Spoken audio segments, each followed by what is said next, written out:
Então, bom dia. Vamos começar a aula de hoje. É a continuação da aula do professor Márcio, semana passada, que é a aula de cura das feridas.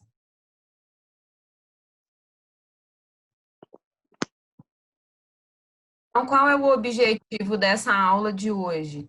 É que vocês... Opa, foi demais. É que vocês conheçam os tipos de cicatrização excessiva. Semana passada, vocês falaram, né? Vocês ouviram o professor Márcio falando sobre os tipos de cicatrização, cada fase da cicatrização e as consequências disso. E hoje eu vou falar um pouquinho do excesso dessa cicatrização, o que leva a um excesso de cicatrização, qual é o resultado desse excesso de cicatrização, o tratamento local das feridas, quando chega uma ferida para vocês, o que vocês têm que avaliar, como conduzir, e, no final, reconhecer o tratamento, o principal tratamento das feridas agudas e crônicas. Vou falar um pouquinho de curativo para vocês. Então, tão importante quanto a cicatrização, a cura das feridas, é importante a gente falar do excesso dessa cicatrização. Quando a cicatrização ela é exacerbada, ela também tem uma importância tão grande no resultado não só estético, mas como funcional na vida do nosso paciente. Essas manifestações, esse excesso de cicatrização, né, dessa cicatrização exacerbada, ela vai refletir de múltiplas maneiras. Então, o resultado vai ser bastante diverso e esse resultado vai estar associado a cada local onde ele acontece. Em cada local, ele vai ter uma repercussão diferente. Quando a gente fala de pele, ele vai ter uma resposta, a gente vai mostrar, eu vou mostrar para vocês, dentro desses exemplos, como que é a repercussão de um excesso de cicatrização em cada tecido. Vocês aprenderam semana passada a cicatrização em cada tecido, e essa resposta exacerbada também vai mudar. Então, o primeiro exemplo aqui é o excesso de cicatrização da pele. Quando você tem essa exacerbação da cicatrização, você pode ter lesões, por exemplo, essa primeira figura aqui, onde a gente vê a paciente com várias retrações da pele, isso foi por um excesso de cicatrização. Esse é um exemplo de uma paciente que ela é vítima de queimadura. Então, ela ficou com uma cicatriz mutilante, né? Às vezes até debilitante, porque às vezes o paciente tem debilidade, né? Atrapalha nas suas funções normais.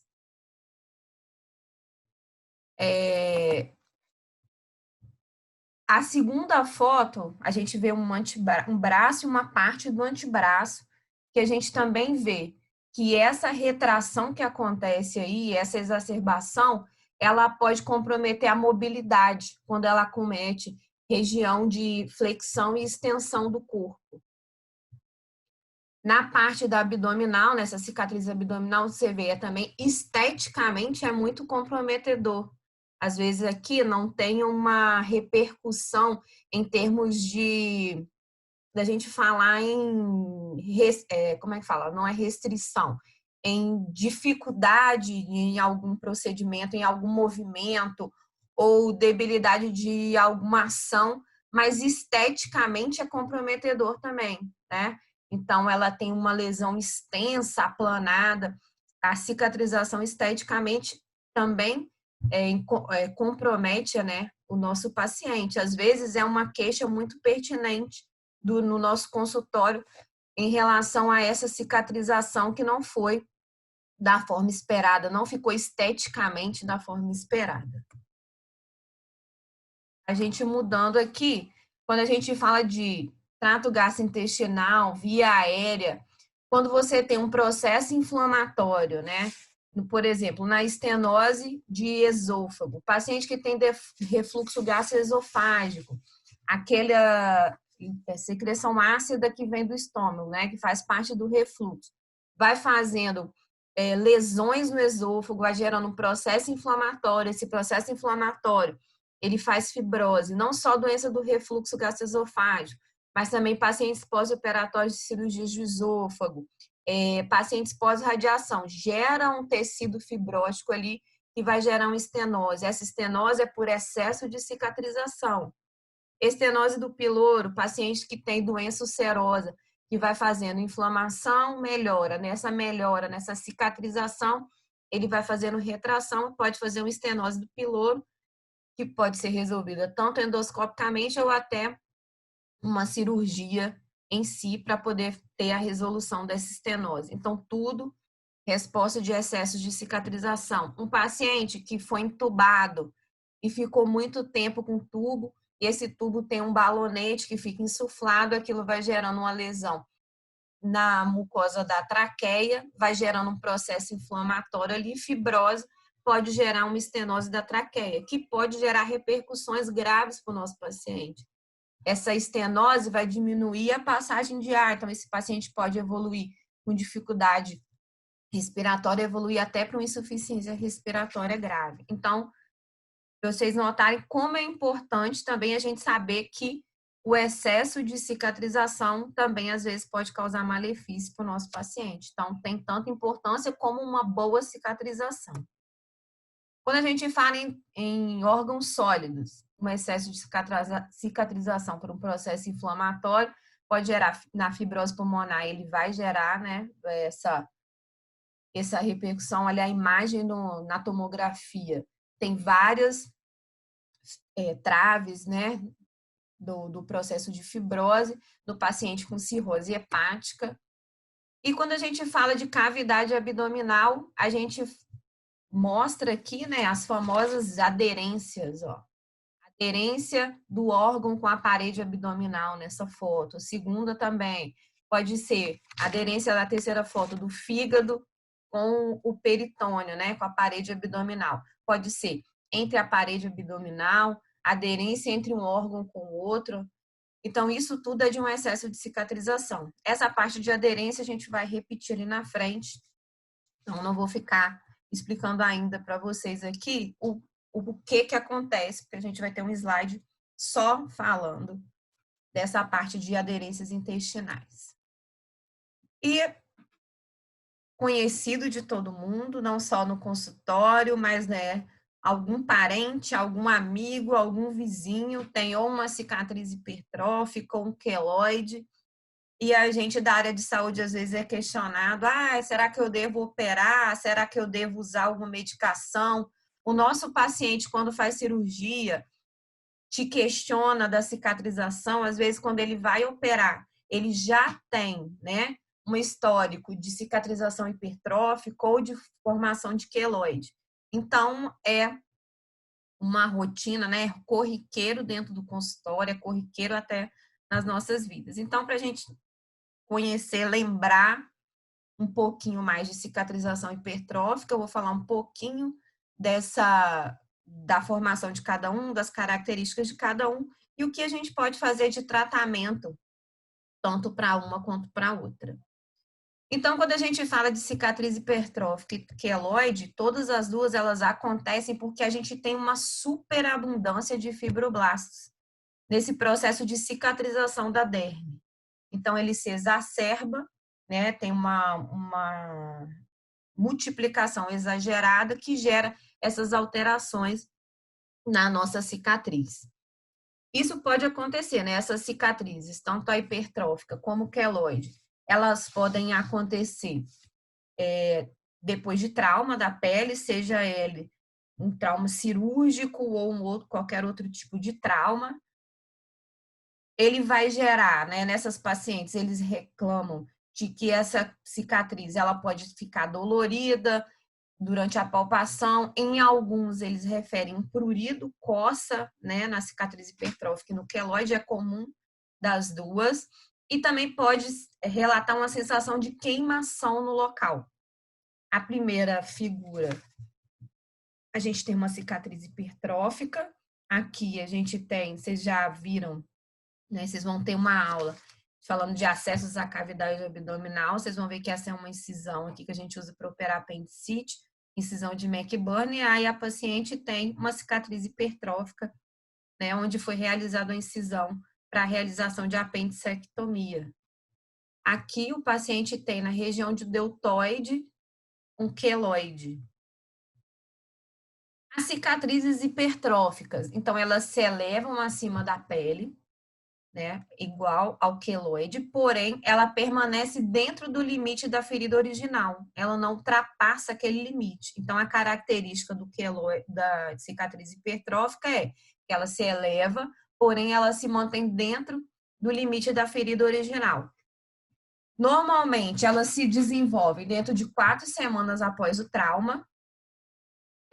O risco de ocorrer está associado ao aumento da epitelização. Essa epitelização, quando ela ocorre num tempo maior do que 21 dias, esses pacientes têm mais propensão a desenvolver cicatrizes hipertróficas.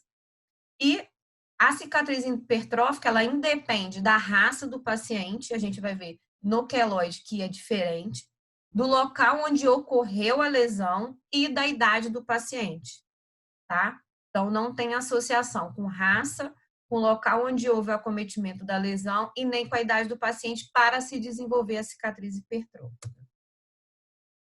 Algumas cicatrizes hipertróficas, elas regridem com o tempo, né? Elas normalmente ocorrem no cruzamento de áreas de tensão e superfícies flexoras. O início, elas são como a figura 1. Ó, na figura 1, a gente tem uma cicatriz. Foi realizada uma tireoidectomia, né, a ressecção da tireoide, e nessa incisão, a paciente ficou com a cicatriz hipertrófica. No início, ela é hiperemiada, hiperemiada não, ela é erytematosa, ela é mais avermelhada e elevada. Essa regressão, alguns regridem muito e alguns evoluem como a paciente do lado, elas ficam mais planas e ficam mais claras, ficam mais esbranquiçadas, tá? Isso é uma característica das cicatrizes hipertróficas. Os queloides. Então, os queloides, eles se elevam também da mesma forma que as cicatrizes hipertróficas acima da pele, porém elas ultrapassam, né, essa margem da ferida original. Então, ela é mais extensa. Então, ela não fica contida ali onde você fez a incisão, onde você fez o trauma. Ela se espalha para em torno da ferida original. Ela tende a se formar de 3 meses até anos depois da lesão inicial. Elas são muito comuns em pacientes que têm uma etnia de peles mais escuras, pacientes latinos, africanos, espanhóis, asiáticos. Falam que essa proporção, às vezes, é 15 vezes maior nos pacientes que têm essa etnia, né, em pacientes de pele mais escura. Pacientes morenos, pacientes negros, eles têm uma tendência maior. Em relação a sexo, homem e mulher, essa lesão ela é comum, não tem diferenciação em predominância em um e outro.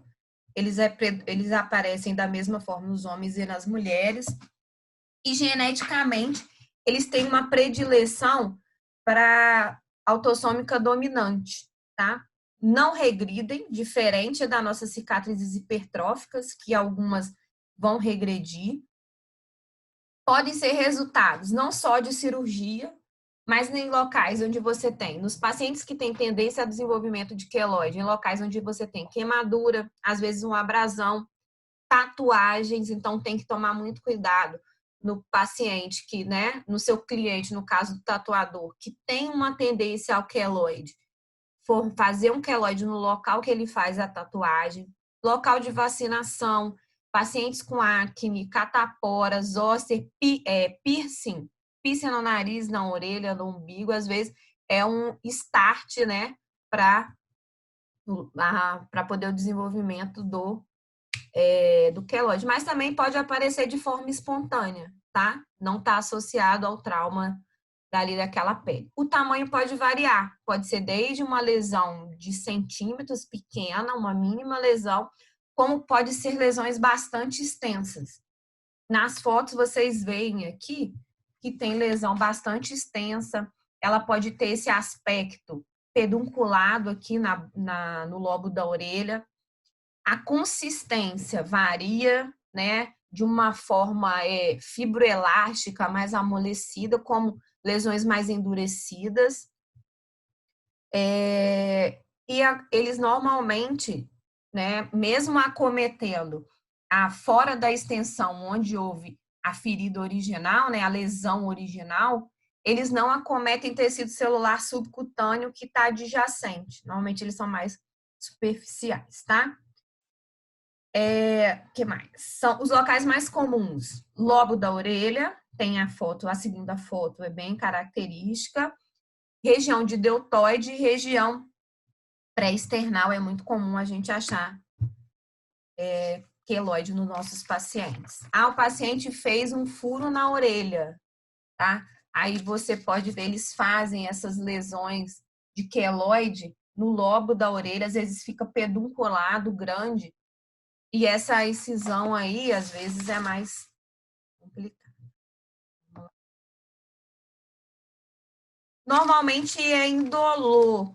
Alguns pacientes, a Fernanda perguntou se causam dor. Alguns pacientes, eles relatam mais uma sensação de queimação e prurido, e quando palpa, eles às vezes referem um pouco de dor, mas não é muito comum o paciente queixar-se de dor.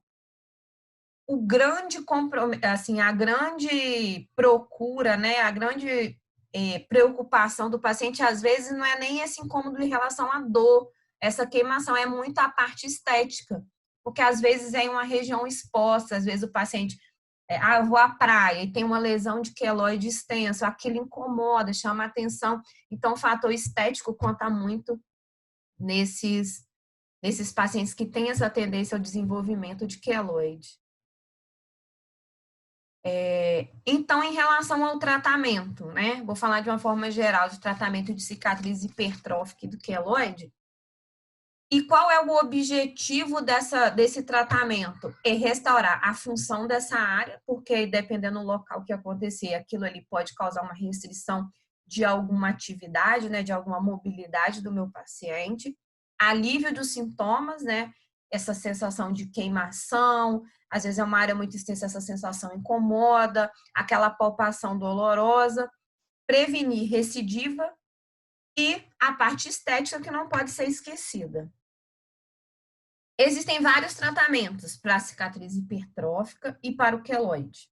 E esses tratamentos, alguns com altas taxas de recidiva, principalmente quando a gente fala de tratamento isolado, tanto de um como de outro. Normalmente a gente faz o tratamento associado, né? Às vezes o tratamento cirúrgico associado a outro tratamento, como injeção de corticoide, como o uso do silicone, compressão, radiação, são um dos tratamentos que a gente usa em associação. Tanto o tratamento cirúrgico isolado, a ressecção isolada, ele tem alta recidiva, como você colocar somente o corticoide, também pode ter uma grande recidiva, e às vezes a associação deles tem um melhor resultado para o nosso paciente. Então, quando a gente fala de ressecção isolada do queloide, a gente tem uma alta taxa de recidiva, normalmente 45% a 100% dos pacientes apresentam recidiva. No momento da ressecção, quando esse paciente chega no consultório, você tem que explicar que o tratamento feito ou de forma isolada ou também com associação, ele tem chance de ter um novo queloide, porque esse mecanismo, né, que gera o queloide, ele também não é muito conhecido, apesar de falar que tem uma superabundância de fibroblastos, a gente não sabe o que ativa, então você tem que explicar para o seu paciente que pode retornar mesmo a gente fazendo o tratamento. Normalmente essa ressecção a gente deixa para grandes lesões, pequenas lesões, às vezes você vai fazer um trauma maior, vai gerar uma excisão maior naquele local e pode gerar um queloide maior do que o paciente tinha, e ele é usado de terapia como de segunda linha isoladamente, tá? Vamos lá. Então, a cirurgia a gente faz... Eita, travou. A gente faz para diminuir, né? E quando a gente associa esse tratamento de ressecar o tratamento, ressecar o queloide e associar esse tratamento outro tratamento. O primeiro que eu vou falar é a ressecção mais o silicone. Eu vou lá, o objetivo é que façam hipertrofia de rebote, que retorne aquele queloide. Eu vou ressecar a lesão, né? Eu vou ressecar aquele queloide anterior, aqui na primeira foto, ó, já foi feito, perdão, aqui mais rápido. Foi feita a ressecção e depois que eu faço a ressecção, eu coloco esse silicone sobre, né, a lesão que eu ressequei. Tiro os pontos, né, e vou colocar esse silicone ali. E qual que é o mecanismo de ação desse silicone ali?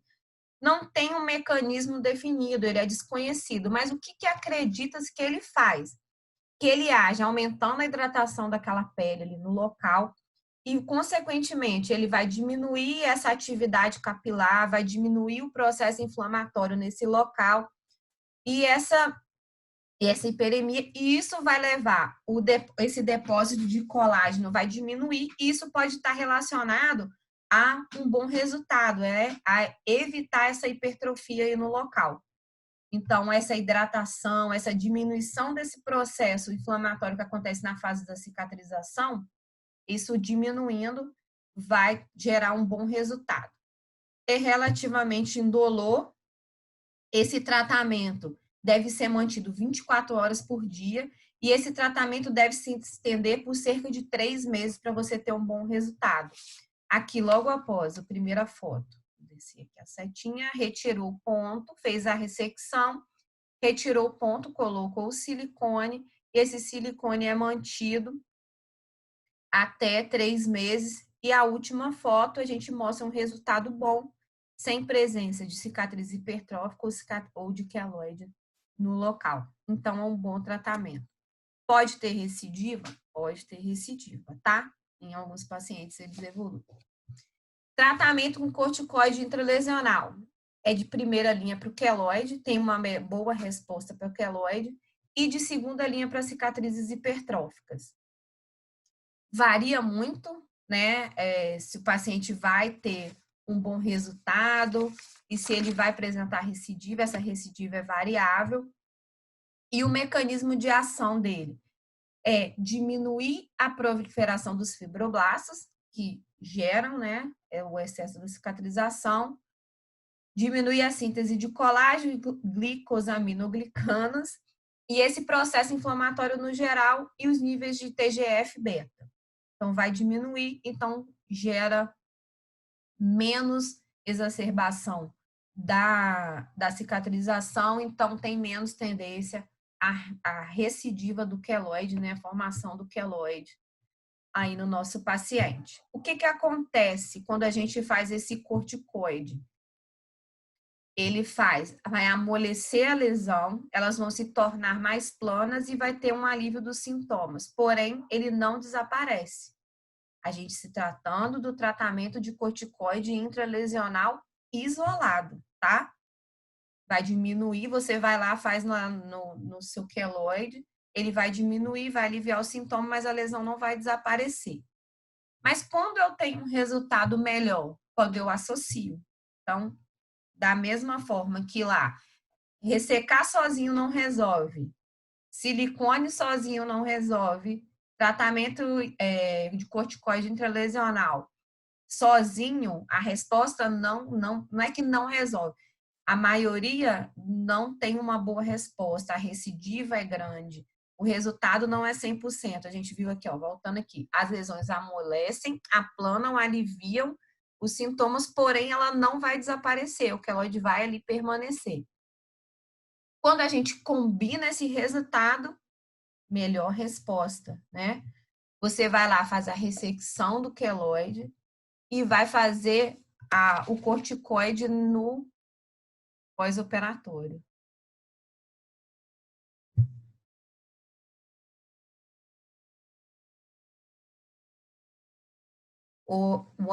De Aline para Aline. O tratamento é de primeira escolha, mas assim, porque ele tenta, em algumas lesões, quando elas são menores, às vezes o resultado é melhor, é bom, entendeu? É por isso que fala variável, a taxa é variável. Vou voltar. Peraí.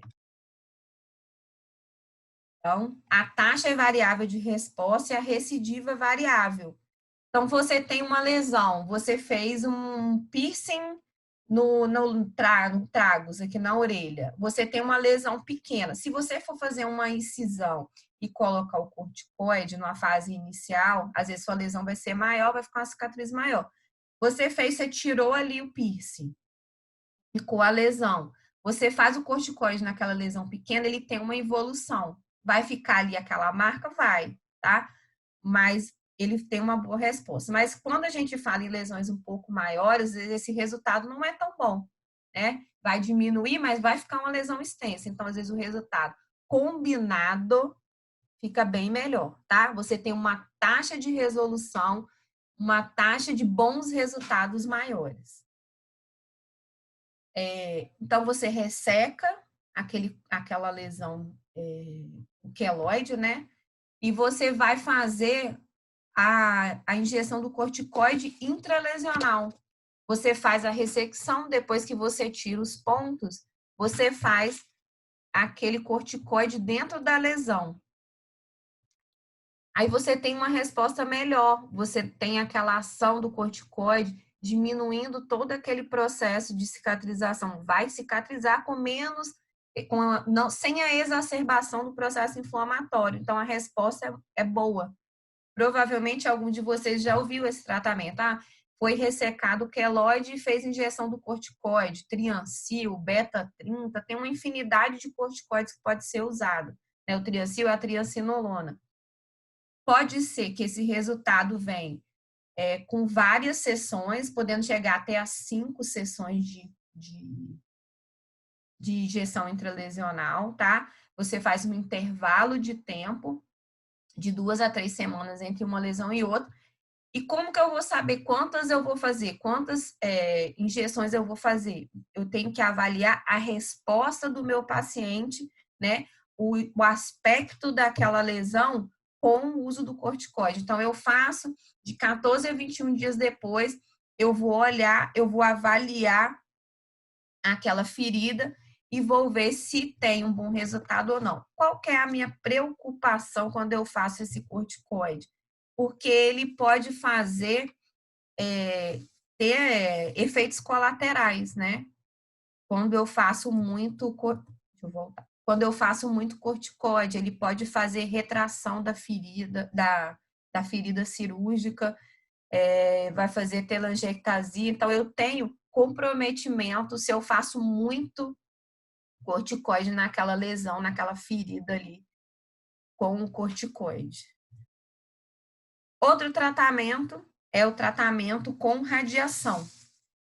Então, o que esse tratamento com radiação faz? Esse tratamento com radiação, a ação dele, o mecanismo de ação é destruir o fibroblasto. O resultado também é variável, não é confiável, ele produz muitos resultados ruins, tá? Pode chegar a 100% de recidiva. E o porquê que os resultados são ruins?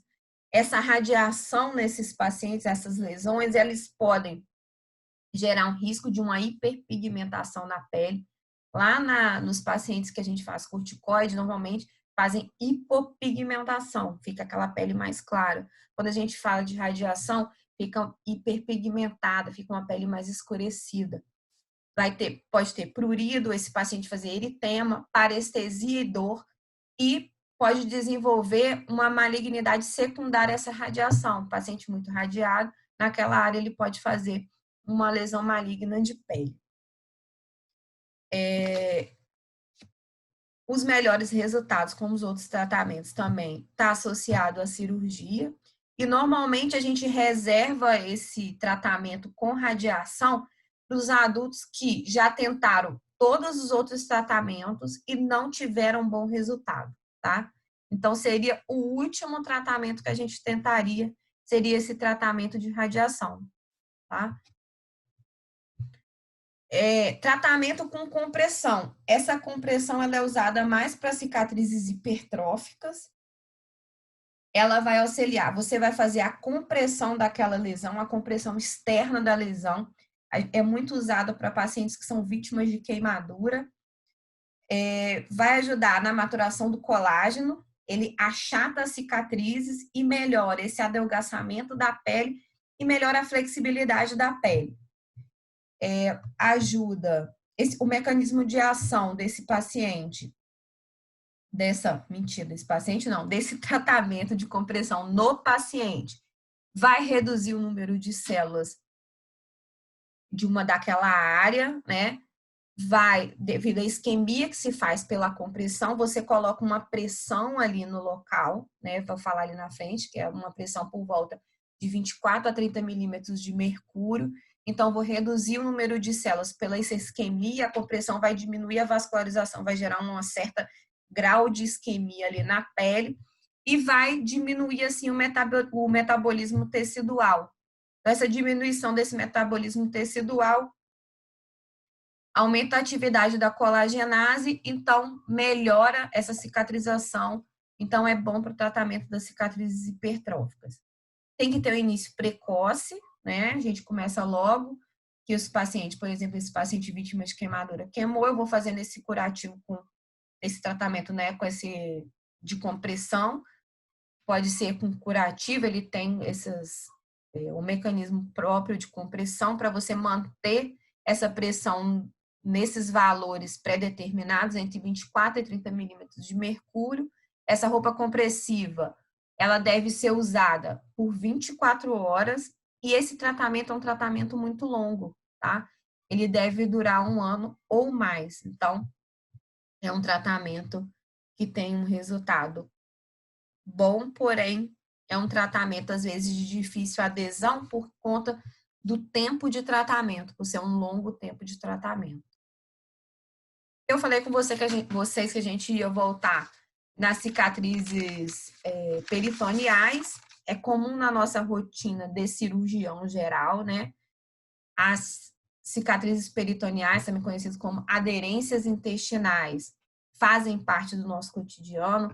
É uma causa importante de obstrução intestinal. 65 a 70% das obstruções podem ser causadas por aderências. E o que são essas aderências? São excessos de cicatrização também, né? Só que dentro da cavidade abdominal. Essas aderências, elas são bandas, né? São traves fibrosas de tecidos que são formados entre os órgãos, que normalmente eles são separados, e ou entre um órgão e outro, ou entre órgãos e a parede da cavidade abdominal, da parte interna, do peritônio, do que reveste a cavidade abdominal do nosso paciente. E o que gera essas aderências intestinais? Cirurgia, né, que é a principal causa, lesões térmicas ou isquêmicas, processos inflamatórios, inflamações intraabdominais, ou reação a um corpo estranho. Durante o procedimento cirúrgico, ficou lá dentro uma gaze, uma compressa, né? Que a gente teve aquela lá de segurança do paciente lá no início do período, o Márcio fez a revisão com vocês, que é uma coisa que a gente tem que tomar cuidado, que a gente faz revisão no término da cirurgia para contar compressa e ver que não ficou compressa dentro da barriga, mas se por um acidente acontecer de ficar, isso pode ser uma causa, né, que estimule a formação dessas aderências peritoneais, essas aderências intraabdominais. Essas lesões, seja por cirurgia, seja por lesão térmica, pacientes que fazem radioterapia, essa radiação que o paciente faz pode gerar aderência. Então, qualquer um desses estímulos vão provocar uma resposta inflamatória dentro da cavidade peritoneal. E no fim desse processo inflamatório, né, toda aquela cascata que acontece, nesse processo vai ter um depósito de fibrina entre essas superfícies serosas que foram lesadas e vai se formar essas traves de fibrose aí e vão formar as aderências intraabdominais, né? Essas cicatrizes peritoneais. Então, na primeira foto aqui, ó, a gente tem o mento tem o mesocólon e provavelmente em consequência a uma cirurgia prévia, houve essa formação dessa aderência. Aqui a gente tem aumento na segunda foto e provavelmente um estômago aderido, né, à parede abdominal, aderido ao peritônio. Então, essas aderências, às vezes, elas são tão firmes, tão intensas, que elas podem gerar obstrução no nosso paciente. Faz um acotovelamento, faz um bloco ali dentro da cavidade abdominal e o trânsito intestinal ali é interrompido. Então, às vezes, pode ser uma causa de um abdômen agudo obstrutivo e esse paciente tem que ir para a cirurgia. E durante, né, no pré-operatório, durante o momento que você vai falar com o seu paciente, que você vai operar ele, porque ele tem aderências intestinais, você tem que explicar que isso faz parte de um processo de cicatrização que foi exacerbado e que ele pode desenvolver aderências após essa cirurgia que ele está fazendo para resolver o processo de cicatrização, né? O processo de obstrução pela cicatrização excessiva. Então, a gente vai entrar agora no tratamento local dessas feridas, nas feridas agudas, né? No paciente que vai chegar, o tratamento dessas feridas que começam, os pacientes que chegam com a ferida aguda. Esse paciente vai chegar lá para você, seja no pronto-socorro, seja no ambulatório, chega lá no postinho, que às vezes caiu, machucou, sei lá, teve um ferimento em casa e o local de atendimento mais próximo é o postinho. Então, chega lá para você.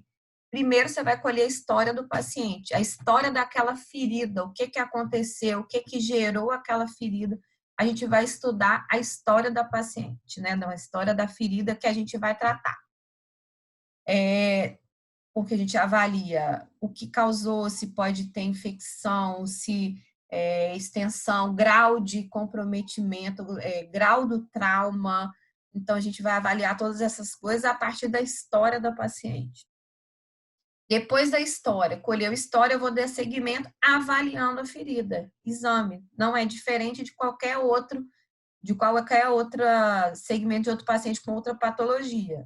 Exame clínico, história do paciente, anamnese, que vocês começam a falar de anamnese desde lá do começo. Depois eu vou para o exame físico, no caso, o exame aqui da minha ferida, que eu vou ver qual que é a profundidade dessa ferida, é uma ferida superficial, é uma ferida profunda, pegou só pele subcutânea ou teve acometimento de musculatura, de vaso, de inervação, lesei fáscia. Então, qual é a profundidade daquele ferimento que o paciente apresenta?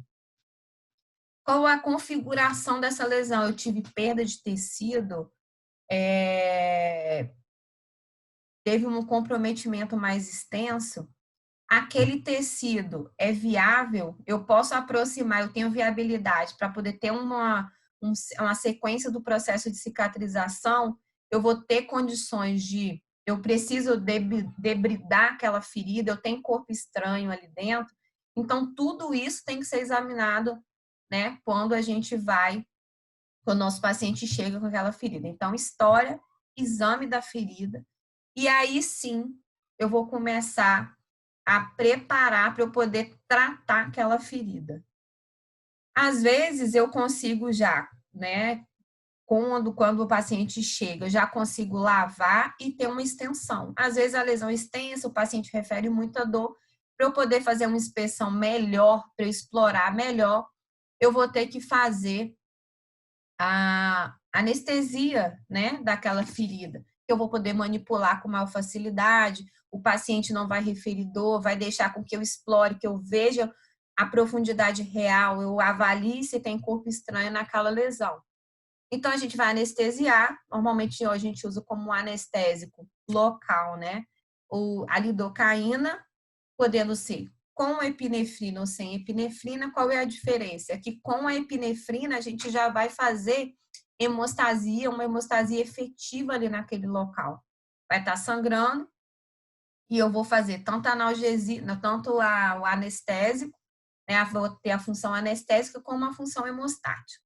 Cuidado quando a gente vai fazer anestesia com epinefrina, porque a gente tem que tomar cuidado para não fazer em região de extremidade, fazer em dedo, fazer no nariz, região peniana, porque são o vasoespasmo causado pela epinefrina, ela pode causar necrose dessas regiões onde tem extremidade. Então, vai fazer, tomar cuidado na orelha, tá? Também, porque esse vasoespasmo vai diminuir a vascularização para aquele local e pode ter necrose. Então, cuidado com essa lidocaína com epinefrina.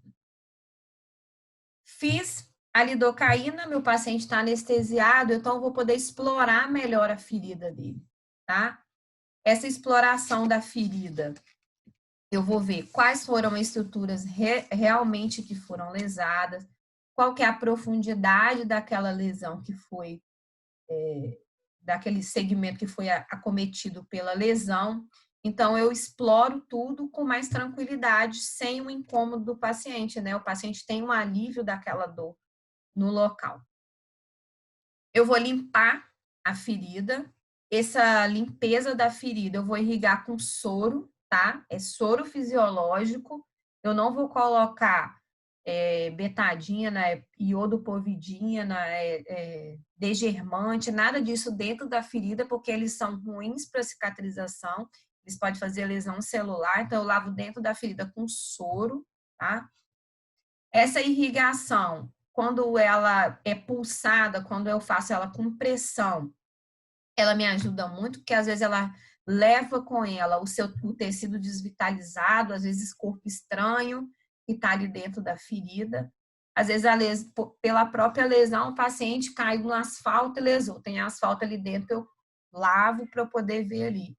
Às vezes, o paciente cortou e colocou açúcar, café, então, com essa lavagem, né, com essa irrigação, com pressão, eu consigo tirar aqueles fragmentos, né, aquele corpo estranho que está dentro da ferida. Como eu faço isso? Eu coloco soro dentro da seringa e faço com pressão, ou eu posso colocar o equipo conectado ao soro e faço pressão naquele soro, o soro vai sair com uma pressão maior e vai fazer essa limpeza, esse desbridamento do local. Hemostasia, né, o próximo passo. Quando a gente fala de hemostasia, às vezes uma compressão, né, vai fazer hemostasia naquele local. Quando não for possível com compressão, quando a gente usa a lidocaína com epinefrina, eu já tenho também uma parte de hemostasia. Às vezes é necessário eu ter um vaso que está sangrando, faço o pinçamento e a ligadura, lembrando daquela nossa aula lá de tempos fundamentais de hélice e síntese hemostasia. Hemostasia é importante quando a gente fala do tratamento de feridas, porque se a gente não faz uma boa hemostasia, a gente vai ficar com sangramento ali no local, vai formar hematoma, atrapalha a cicatrização, pode ser um sítio de infecção, é um substrato para a bactéria entrar ali e desenvolver uma infecção, então a gente tem que tomar cuidado com a hemostasia. Depois da hemostasia, eu vou avaliar as bordas da minha ferida. Tá tudo viável? Eu tenho maceração da borda da ferida, eu tenho isquemia da borda da ferida. Então, eu vou avaliar se eu tenho que realizar desbridamento daquele tecido que não é viável para eu depois ter uma boa cicatrização. Eu só vou pensar em aproximar as bordas dessa ferida depois que eu faço todos esses passos. E esse é um passo importante também, né? O desbridamento, a viabilidade dos bordos dessa ferida. Quando eu fiz isso tudo, eu vou olhar em torno da ferida. Eu vou fazer a limpeza em volta dessa ferida. Aí sim, eu posso limpar com clorexidine, com iodo, eu limpo em volta da minha ferida, vou avaliar se eu preciso fazer tricotomia naquela região ali também, para aí sim, depois ir para aproximar as bordas. O meu paciente vai precisar de antibiótico, ele vai precisar de antitetânica, então são avaliações que eu vou fazer, vou avaliar se eu preciso fazer a profilaxia, tanto de infecção como a profilaxia do tétano. O antibiótico eu deixei reservado um slide só para a gente falar dele, porque é um questionamento comum, o paciente chegou lá, todo mundo quer fazer antibiótico, para prevenir infecção, porque caiu, a ferida está contaminada. Então, a gente vai falar dele separado. E o tétano também a gente tem que avaliar qual foi o tipo de lesão para fazer essa profilaxia antitetânica. Então, depois que eu limpei, anestesiei, limpei, reavivei o bordo da ferida, eu vou aproximar esses bordos, sempre seguindo os planos anatômicos, tá? A gente normalmente vem da parte mais profunda, das camadas mais profundas, para fazer essa aproximação da parte mais superficial. Aqui tem camadas faciais somente, né? Então, por exemplo, o paciente teve uma lesão na parede abdominal. Essa lesão foi profunda, acometeu musculatura e a face da musculatura.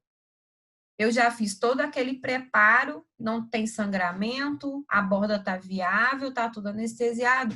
Como que eu vou aproximar? Se é uma lesão profunda, eu vou aproximar somente a face daquela lesão. Eu não aproximo a musculatura, ela naturalmente, pela aproximação da face, vai se aproximar e vai cicatrizar. Essa aproximação, essa sutura dessa face, eu faço com o quê? Posso fazer com fio absorvível, que tem um tempo maior, né? Que ele tem uma absorção de um tempo mais longo. Posso fazer também com fio inabsorvível. Quando eu saio dessa face mais profunda, em algumas lesões você pode aproximar o subcutâneo, não é sempre, né? Porque pode ser um local onde você tenha mais comum desenvolver infecção. Aí nas camadas superficiais, quando eu chego ali no bordo da ferida, né? Eu vou fazer, na ferida falando pele em si, eu tenho que alinhar essas bordas dessa ferida para eu ter um bom resultado da cicatrização.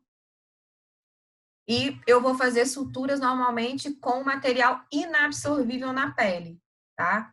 Quais materiais são esses que eu posso usar para fazer essa sutura na pele? Vocês já viram que podem ser grampo, né? Quando eu tenho grampeador, eu vou fazendo essa sutura com grampo. Não faz parte da nossa rotina. Normalmente vocês vão ver sutura com fio, normalmente monofilamentar, que é o nosso conhecido o nylon, tá?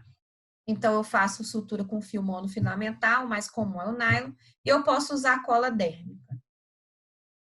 E no fim, depois de receber nosso paciente, colher história, examinar, tratar a ferida em si, eu tenho que acompanhar esse paciente depois que eu tratei essa ferida. Ele vai fazer com você um acompanhamento ambulatorial, para você ver se fez uma boa cicatrização, se ele evoluiu da forma correta, se ele desenvolveu algum sinal inflamatório ou sinal de infecção naquela ferida.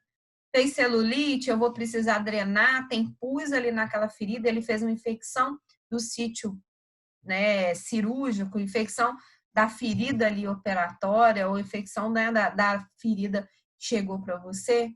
Eu tenho que avaliar isso para poder ter a conduta, então o acompanhamento ambulatorial é importante. E depois também ele vai voltar para poder, se foi tudo bem, para remover aquela sutura que a gente fez. Com uns 4 a 5 dias eu posso fazer essa retirada da sutura na face e no resto do corpo uma média de 7 a 10 dias. Vocês têm um quadro, aquele quadro da aula de hérese, síntese e hemostasia, que lá tem um quadro falando em cada parte do corpo qual que é o tempo correto de retirada dos pontos. Vocês podem relembrar, né, por aquela aula que a gente já teve anteriormente. E o antibiótico? O antibiótico, ele deve ser usado apenas quando eu tenho infecção da ferida operatória, tá? A maioria das feridas, elas são contaminadas ou colonizadas e, né, com essas bactérias. E quando eu tenho uma resposta do meu paciente, uma resposta desse hospedeiro, a presença dessa bactéria, quando eu tenho os sinais de infecção, que está aqui na próxima linha, eritema, celulite, edema, corrimento de pus, aí sim justifica o uso de antibiótico, tá?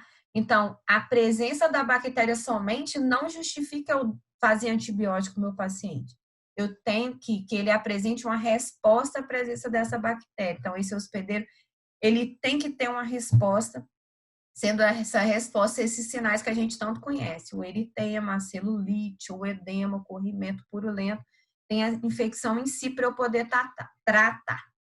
E a escolha desse antibiótico, se for necessário, então deve levar em consideração qual o organismo que contaminou essa ferida e qual o estado imune global do meu paciente, se esse paciente é rígido, se esse paciente é imunocomprometido, todos esses fatores devem ser levados em consideração para a gente poder prescrever o antibiótico do nosso paciente, para o nosso paciente, né? Então, curativo. Agora eu vou entrar nessa parte de curativo. Vocês vão ver vários tipos de curativo diferentes, né? Fazem parte do tratamento das feridas. O curativo, ele é o principal objetivo dele, a principal finalidade dele é prover um ambiente ideal para a cura da ferida. Esse curativo, ele deve absorver o líquido, né, daquela ferida, sem ficar totalmente embebido, deve manter aquela ferida úmida. Isso ele vai imitar a barreira que o epitélio faz para poder ter uma boa cicatrização e sem evitar danos adicionais. Esses curativos, ele vai fazer a oclusão da ferida e, com isso, ele vai gerar uma compressão. Essa compressão que a gente faz com curativo. Às vezes vocês já escutaram assim, faz um curativo compressivo dessa ferida. Porque um paciente tem uma tendência, por exemplo, no pós-operatório imediato. Tá lá no centro cirúrgico, acabei de operar, e aquele paciente, ele tem uma tendência, tá ali, por mais que tenha feito hemostasia, você dissecou muito aquele tecido, ele sangrou bem durante a cirurgia. Então, para não ter um sangramento, uma formação de hematoma posterior, aquele curativo compressivo, ele vai fazer a hemostasia daquele local. Ou até mesmo, às vezes, um paciente que fez algum procedimento está sangrando ali depois, você vai fazer um curativo que ele vai comprimir, né, aquele vaso que está fazendo o sangramento e tem um bom resultado somente com curativo, sem precisar de algo mais invasivo. Vai limitar o edema com essa compressão que é feita com curativo. Ele vai controlar o nível de hidratação da pele e a tensão de oxigênio dentro da ferida, que faz parte do processo de cicatrização. Permite a transferência de gases de vapor d'água para a superfície da ferida. Ajuda na síntese de colágeno e na migração de células epiteliais. Quando eu não devo colocar curativo na ferida? Quando essa ferida está infectada. Feridas infectadas, elas não devem ser fechadas. Então, deixo normalmente essas feridas abertas, tá? Porque essa ferida fechada, ela predispõe a uma proliferação maior das bactérias, então isso vai aumentar a infecção no local.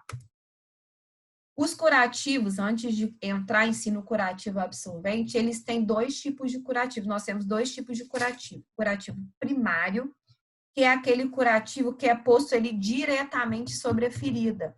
Esse curativo, ele vai fazer a absorção do exudato que está tendo pela ferida e vai evitar infecção no local e vai impedir que esse curativo fique aderido à ferida e isso vai causar dor, tá? Quando você coloca aquele curativo, às vezes direto, que o paciente reclama, que quando ele não fica embebido, quando ele seca, que você vai puxar, ele fica doloroso. Então, esse curativo primário que vai absorver, vai ficar embebido mais da secreção do líquido exudado pela ferida, ele vai ter menos doloroso quando você retirar. E o curativo secundário, ele é colocado sobre o primário, mais por uma questão de proteção. Então, o primário que faz a ação direta e o secundário é mais para proteger em torno. O curativo absorvente é aquele que acumula líquido, né? Aquele acúmulo de líquidos pode levar a uma maceração da ferida em si e uma proliferação excessiva de bactérias naquele local. Então, muito líquido sendo exudado ali pela ferida não é bom para o resultado da cicatrização, não é bom para o tratamento dessa ferida. Então, esse curativo, ele vai absorver parte desse exudato, mas ele não fica totalmente embebido. Qual é o problema dele ficar totalmente, ele absorver totalmente o líquido da ferida? Ele vai ficar muito encharcado e vai permitir com que as bactérias que ficam em torno da ferida né, sejam absorvidas por esse líquido e vão contaminar a ferida que está aberta em si, a ferida operatória do nosso paciente. Os curativos inaderentes são impregnados com parafina, vaselina, gel hidrossolúvel, e você vai usar ele para fazer a cobertura, e esse material que está ali, como a parafina, a vaselina, vai permitir com que o curativo não cole, não fique direto em contato com a ferida, então vai ser menos indolor a mobilização. E esse curativo, ele tem sempre que estar associado a um curativo secundário para evitar que resseque a pele em volta e que tenha infecção no local. Então, você coloca um curativo primário, esse inaderente, né, que vai ter parafina, vaselina ou gel para não grudar, e você coloca um outro curativo em cima.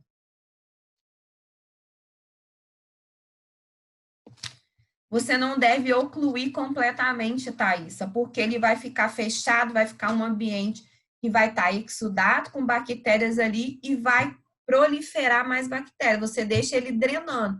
Você pode até colocar um semi-oclusivo, que vai ficar aberto só para poder não ficar completamente exposto, mas você não deve fazer aquele completamente oclusivo. O próximo tópico, se eu não me engano, é curativo oclusivo e semi-oclusivo. Então, nesses casos de feridas infectadas, você pode deixar um curativo semi-oclusivo, só parcialmente coberto, para poder... o curativo, ele também protege, porque fica nervação. A nervação não, sistema sensitivo ali exposto, pode o paciente referir muita dor, às vezes o próprio curativo protege contra trauma mecânico ali no local, pousar mosca, fazer miíase no local. Não fica completamente, você pode botar um semi-oclusivo, mas um oclusivo total, que é o comum, né, que vocês veem, o próximo aqui, ó, a ferida completamente fechada, esse você não faz na ferida infectada, tá? Porque ele vai estar exudando aquela ferida ali e você não consegue, você vai aumentar a proliferação da bactéria ali dentro. Eu não consegui ler o bate-papo, porque sumiu aqui para mim, gente. Então, curativo semi-oclusivo, então, só uma parte né, não fica, você não prende completamente, você não obstrui completamente aquela ferida. Eles são curativos em película, eles são à prova de água, impermeáveis a micro-organismo, mas eles são permeáveis a vapor d'água, permite a troca de água. Peraí que eu abri aqui. Isso aí, poeira, mosca, às vezes o próprio contato, bate alguma coisa, dói, então assim, protege também contra a dor, tá? São indicados esses curativos oclusivos, esses curativos são indicados para feridas, alguns para ferida oclusivo completo, tá?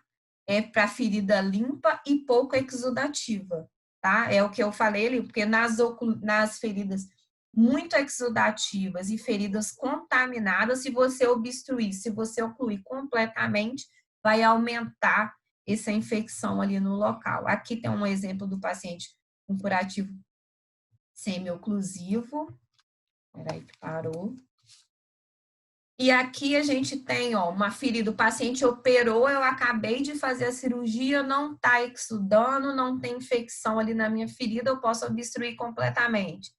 Na outra foto, eu faço um acesso profundo no meu paciente, aqui é um tegaderme, que chama esse curativo, que é esse curativo transparente. Eu concluo completamente ali a ferida, porque ela é uma ferida limpa, não está contaminada, não está exudando. E me permite visualizar se eu tenho algum processo infeccioso ou inflamatório ali. Eu coloco esse Tegaderm, eu não preciso fazer troca diária. Eu faço a limpeza ali por cima dele.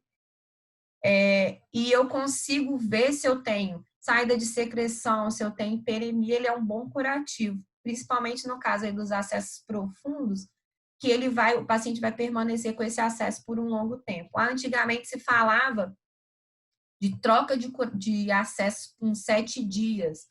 Hoje vocês não precisam, a gente não precisa mais, porque mudou isso aí só quando você tem sinal de infecção ou sinal de inflamação local. Quando eu tenho Tegaderm ali, eu consigo manter esse curativo por alguns dias e consigo manter essa visualização se eu tenho esse processo infeccioso inflamatório no local. Então, é um bom curativo.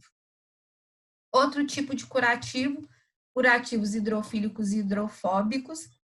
Eles são parte de um componente de um curativo composto, os dois curativos juntos. A parte hidrofílica do curativo ajuda a absorver o exudato na ferida, enquanto a parte hidrofóbica é a prova d'água e impede a absorção. Então, é aquela parte que não deixa encharcar completamente para as bactérias em torno não irem para aquela ferida ali e contaminar. Não tenho fotinha deles para mostrar para vocês.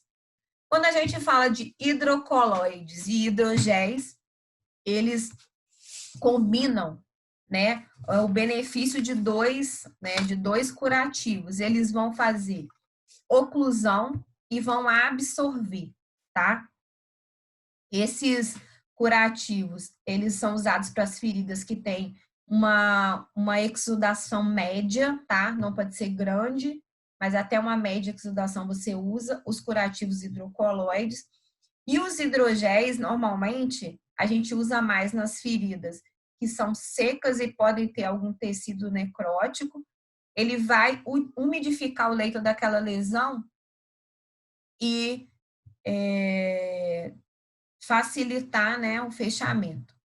Eles tendem a combinar, então, esses benefícios. O hidrocoloide e o hidrogel, eles formam como se fosse uma fibra, não é uma gelada, é um gel, né? Hidrogel. Então, eles vão formar um gel quando eles absorvem esse exudato.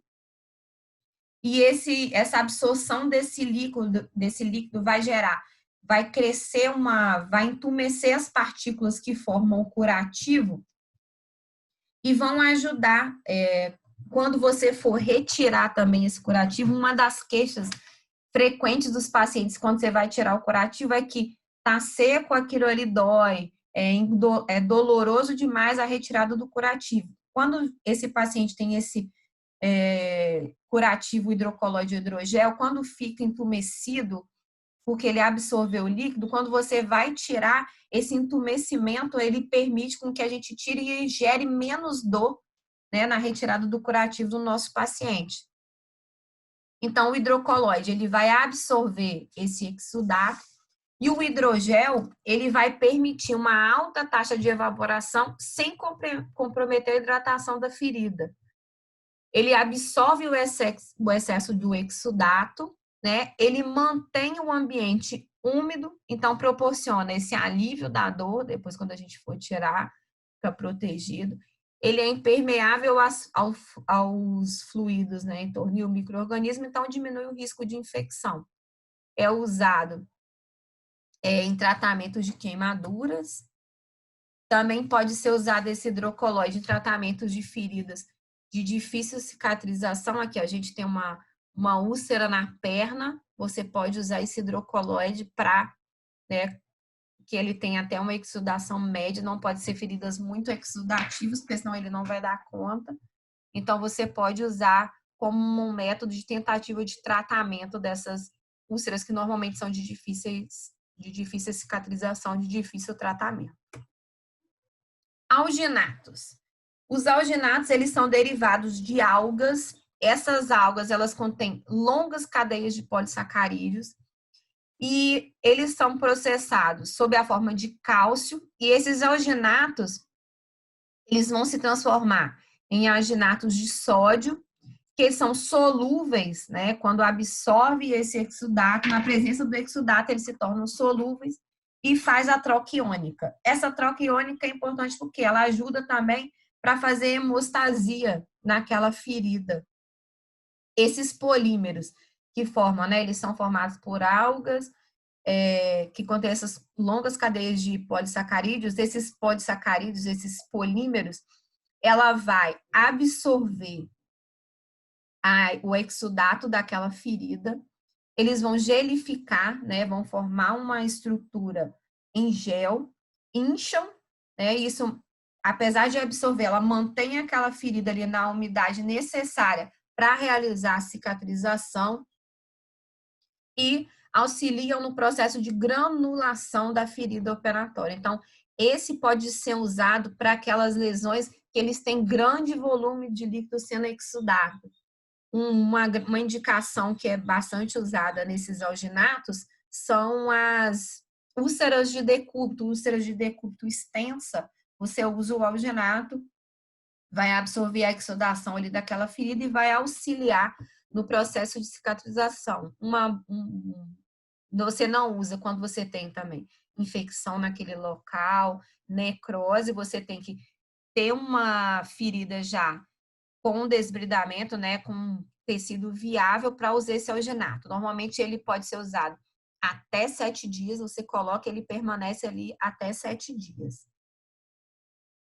É usado para perda de pele, feridas cirúrgicas abertas com exudação média, pode ser até uma volumose, feridas crônicas de espessura total. Essas feridas crônicas de espessura total, aí tem uma lesão de perna e a lesão as úlceras de decúbito são os exemplos clássicos que a gente usa o alginato.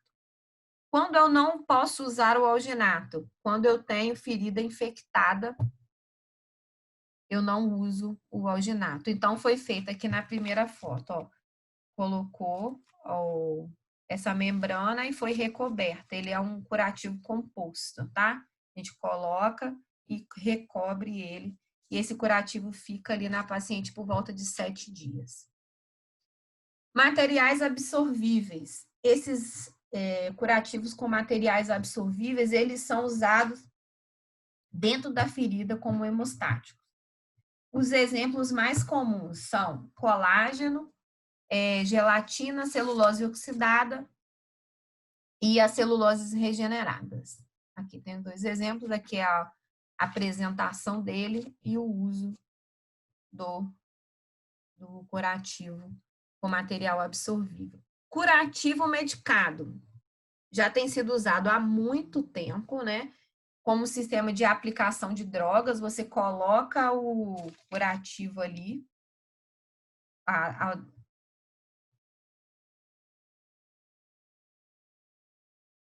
Não, a pele ela é usada como substituto de pele, a tilápia. A gente vai falar de substituto de pele. É como se fosse a gente fala de enxerto e retalho, a gente fala de enxerto autólogo, vai ser uma das coisas que a gente vai falar lá na frente.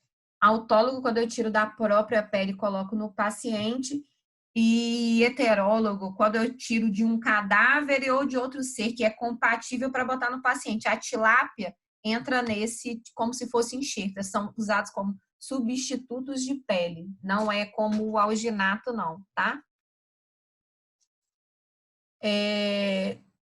Curativos medicados, então, já eram usados, a gente usa, às vezes, para poder, faz um curativo. O paciente tem uma ferida, uma queimadura, vocês já viram isso? Passa sulfadiazina de prata e pós-curativo, coloca o curativo em cima. Então, isso já vem usado para aplicar drogas, alguns já vêm prontos, né, esses curativos, com a própria medicação. Tem peróxido de benzoíla, pode ser usado, óxido de zinco, você coloca neomicina, bastracina com zinco. Então, uma série de medicamentos você pode usar ali no curativo. Eles têm estudos que mostram que quando você faz esses curativos, né, quando tem indicação, é lógico, com medicamento, você tem um aumento da epitelização em cerca de 30%. Então, melhora a epitelização naquele local da ferida ali. O tipo de curativo, ele deve ter, você tem que escolher de acordo com a característica, né, com a drenagem daquela ferida, que aquela ferida está apresentando. Pode ser uma ferida sem drenagem, uma ferida com pouca drenagem, ou uma ferida com a quantidade moderada a grande de drenagem. Então, eu vou escolher, para as feridas sem drenagem, eu posso usar aqueles curativos oclusivos, semi-oclusivos. Quando eu tenho um curativo com a pequena drenagem, eu posso usar os semi-oclusivos ou os inaderentes absorventes, que a gente viu ali atrás. E quando eu tenho uma drenagem moderada, vocês viram que evolutivamente, né, de um para o outro, a gente foi vindo já desde pouca até uma quantidade de drenagem maior, que esses últimos curativos, eles são capazes de absorver uma drenagem maior, como os alginatos que a gente acabou de falar. Esses curativos podem ser inaderentes e um secundário absorvente, ou esses curativos que têm uma absorção maior, um exemplo aí, os hidrogéis, hidrocoloides e os alginatos, que podem ser usados nessa ferida. Então, a gente tem sempre que olhar a quantidade de drenagem da ferida para indicar qual curativo eu devo usar. A gente também tem uma terapia com aparelho mecânico para auxiliar, né, o fechamento de algumas feridas. Esses aparelhos mecânicos, essa terapia mecânica, ela vai aumentar e melhorar certas funções dos curativos. Então, ele vai fazer com que aumente a absorção em algumas feridas que são muito exudativas, auxiliam também no controle da dor nesses pacientes. Então, essa terapia mecânica, ela é formada por um sistema fechado, com vácuo assistido, e auxilia no fechamento da ferida, vai aplicar ali pressão negativa. Olha a foto aqui, ó. Vocês veem que tem um curativo em si na ferida, uma ferida extensa, aberta. Tem uma parte, essa parte acinzentada, é uma parte de espuma que vai fazer a absorção. E essa parte no meio do curativo, que parece uma ventosa ligado a um cano, ele vai estar ligado a um aparelho. Esse aparelho e vai estar coberto por uma película. Esse aparelho vai funcionar ou continuamente ou programado de tempos em tempos para fazer uma pressão negativa em cima daquela ferida e fazer a absorção do exudato da ferida, tá? Essa pressão negativa contínua, ela é eficaz para poder remover esse exudato. E como que a gente usa? Essa parte acinzentada é um pouco a ideia da câmera hiperbárica, mas esse você pode fazer com o paciente até em casa. Você faz com o paciente internar, o custo é alto, não é uma coisa que é muito viável, porque o custo, se um paciente igual o nosso rotina de SUS, é difícil você conseguir, porque o custo é muito elevado. Mas é mais fácil, eles veem um aparelhinho menor do que monitor menor que um monitor da monitorização cardíaca. E às vezes o paciente pode ter em casa um pequenininho, maior que um pouco que um celular, ele vai fazendo, ele conecta em casa, ele tem um ou outro em casa que faz a conexão e ele vai fazendo essa pressão negativa na ferida. Um paciente que fez uma peritoneostomia, você pode usar, você corta ela veio uma espuma grossa, você corta de acordo com a forma da sua ferida, na altura da pele, né, da ferida até na altura da pele, coloca ali aquela espuma, depois você acopla a ventosa, recobre e liga ao aparelho que vai fazer a sucção, né, que vai fazer essa pressão negativa. O resultado é muito bom. O que não é bom é assim, o valor que é muito alto e às vezes é difícil para a gente conseguir esse aparelho. Alguns planos de saúde até disponibilizam para poder fazer o curso, mas no SUS, para a gente, é um pouco mais complicado, tá? Mas o resultado é muito bom, é fantástico, tá? As feridas crônicas a gente pode usar para tratar, né, com esse aparelho. Mas esse paciente perguntou se o risco de infecção não aumenta com ele fazendo uso em casa. Ele é vedado, ele fica todo vedado. E assim, é um paciente que tem uma orientação, ele tem um acompanhamento muito de perto da equipe médica que está fazendo esse monitoramento. Normalmente, as empresas que fazem esse aparelho, eles disponibilizam de pessoas para orientar, para fazer treinamento, capacitação. Então, tem que ser um trabalho multidisciplinar para esse paciente para casa, tá? Mas pode ser tratado em casa, sim.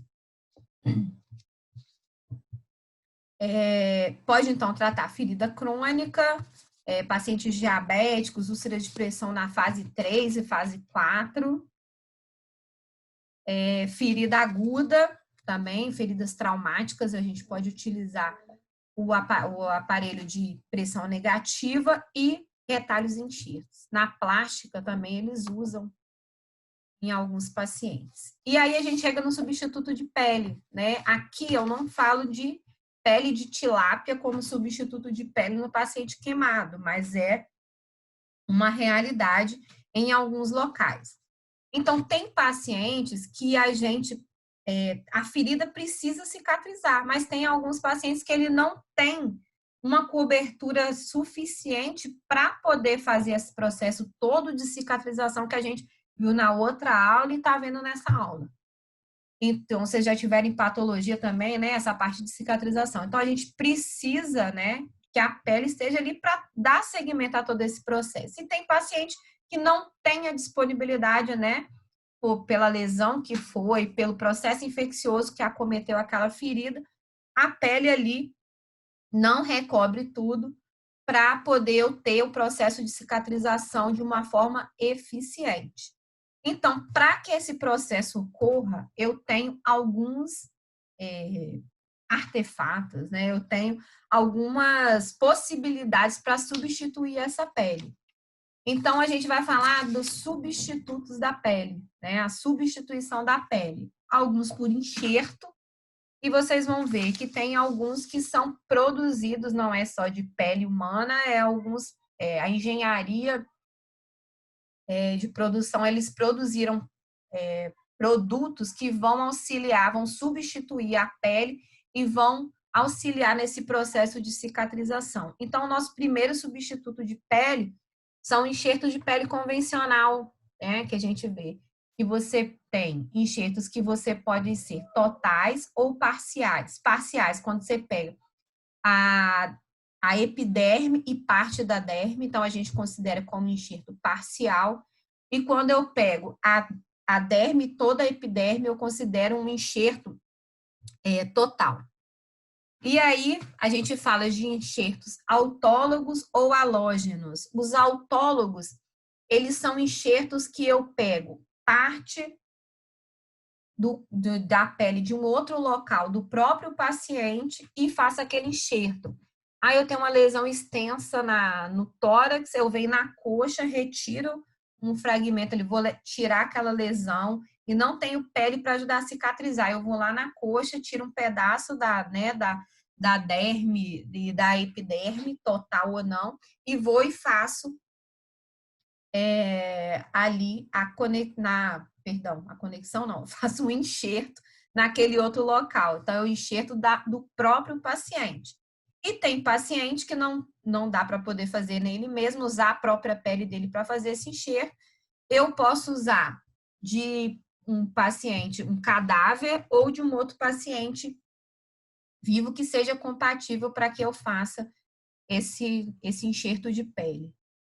Então, o uso de enxertos, ele tem que ter certos cuidados, né? Você vai trazer aquela pele para aquele local, para cobrir a ferida e para poder ter um processo de cicatrização. Para eu ter um processo de cicatrização eficiente com esse enxerto ali, eu tenho que ter certos cuidados com aquela ferida para que esse resultado seja bom, né? Que seja eficiente.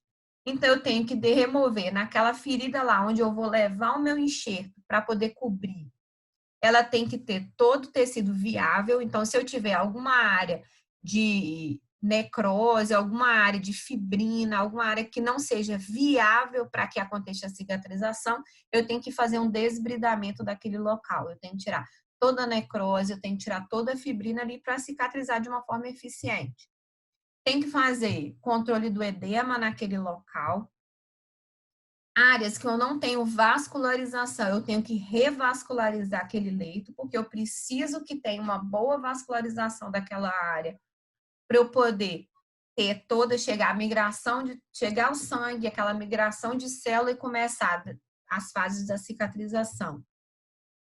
Não posso ter infecção, então tem que diminuir a carga bacteriana naquele local e diminuir e eliminar exudato, que vai atrapalhar. Se tiver exudato ali, eu não vou ter uma cicatrização eficiente do meu enxerto. Então, eu tenho que tratar aquela ferida onde eu vou fazer o enxerto, né? Eu tenho que preparar ela toda para receber o enxerto e para a cicatrização ser eficiente, tá? E todo cuidado depois com a ferida, né? Depois que eu realizei o procedimento, aqueles cuidados que a gente falou lá antes, com curativo, acompanhamento, curativo ideal, que é feito ali para termos um bom resultado.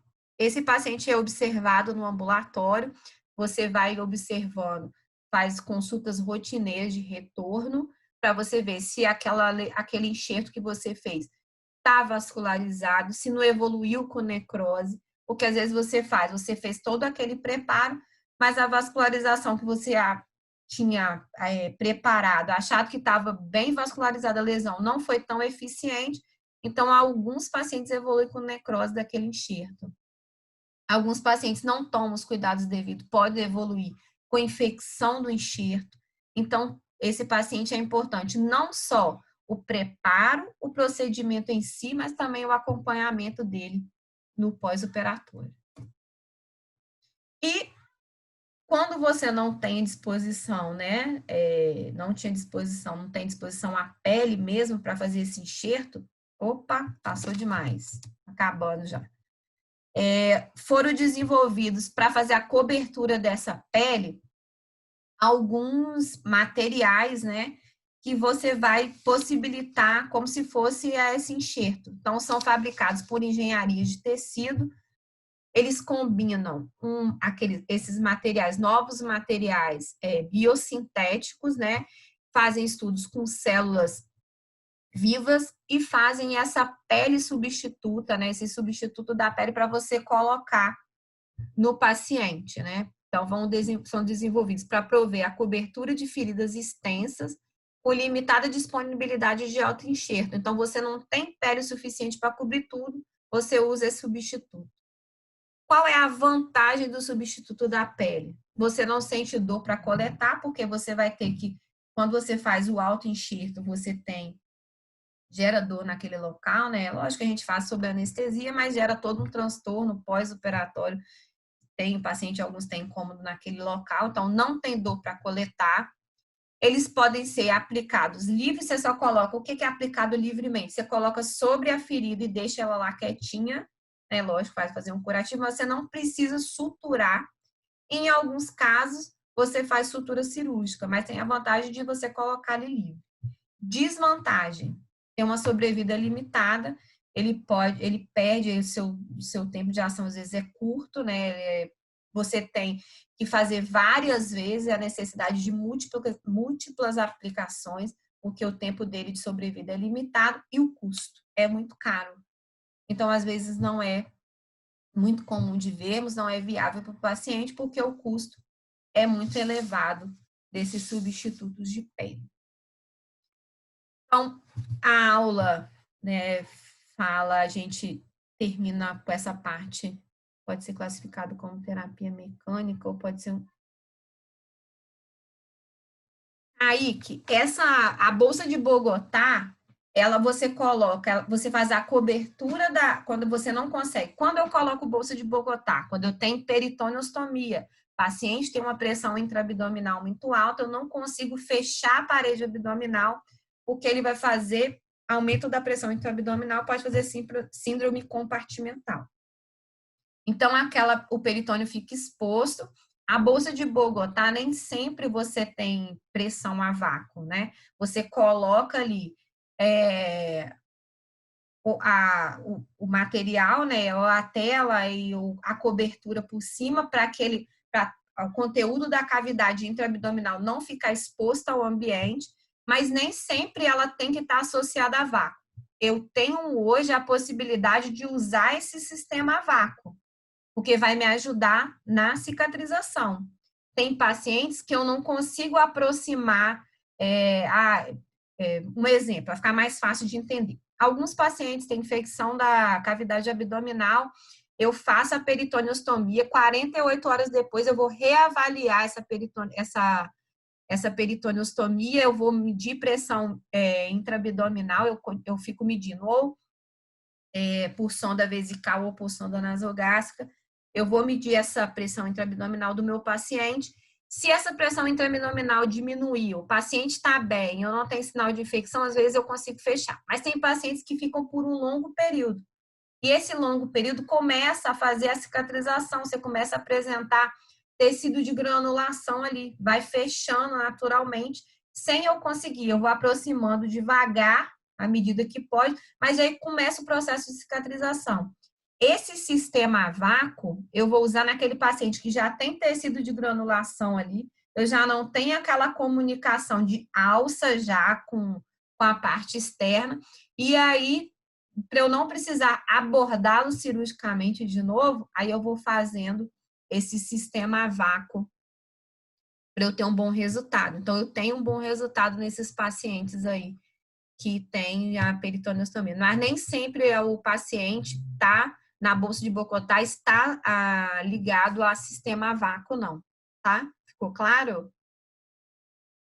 Perguntas? Querem perguntar alguma coisa?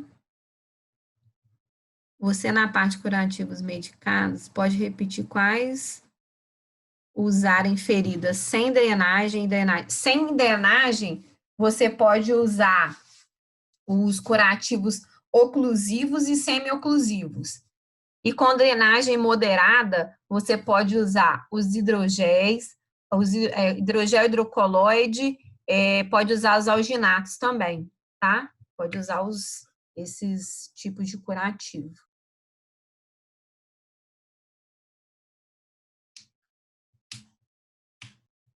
Porque nesses de drenagem moderada, você vai absorver, né? Os hidrogéis hidrocoloides e os alginatos, eles vão absorver o exudato da ferida. Mais pergunta?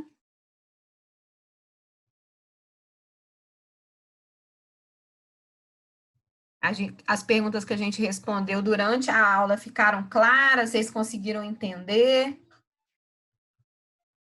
Se aparecer alguma pergunta, alguma dúvida, vocês podem mandar lá no grupo, a gente está respondendo. Qualquer, né, o que tiver de dúvida, a gente vai sanando aí pelo grupo, ou pode mandar e-mail. Eu estou devendo a Aline uma resposta, vou te mandar hoje ainda. Já está pronto, eu só esqueci de te enviar o e-mail, tá? Então, muito obrigada pela participação na aula. Espero que vocês tenham gostado da aula, tá? Daqui a pouco a gente está de volta aí com outra aula. Qualquer dúvida, é só chamar lá no grupo, tá bom? Beijo para vocês, até a próxima semana.